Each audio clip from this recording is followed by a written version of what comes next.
Somehow, his great-grandfather had survived for 17 days before he was rescued by a couple of rattlesnake hunters. He was insane when they found him. When he was asked how he had lived so long, he said he found refuge on God's thumb. He spent nearly a month in a hospital.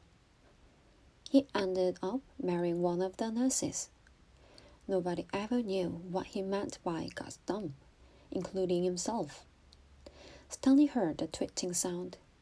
He stopped in mid-step with one foot still in the air. A rattlesnake lay coiled beneath his foot. Its tail was point upward, rattling. Stanley backed his leg away, then turned and ran. The rattlesnake didn't chase after him. It had rattled its tail to warn him to stay away. "Thanks for the warning," Stanley whispered as his heart pounded. The rattlesnake would be a lot more dangerous if it didn't have a rattle. "Hey, caveman," called Armpit. "You are still alive." "What would the warden say?" asked X-Ray. "What would you tell her?" asked Magnet. "I told her I stole the seeds," said Stanley. "Good going," said Magnet. "What will she do?" asked the Zigzag.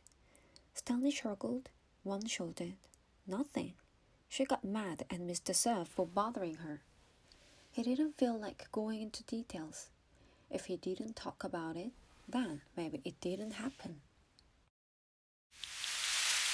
He went over to his hole, and to his surprise, it was nearly finished. He stared at it, amazed. It didn't make sense.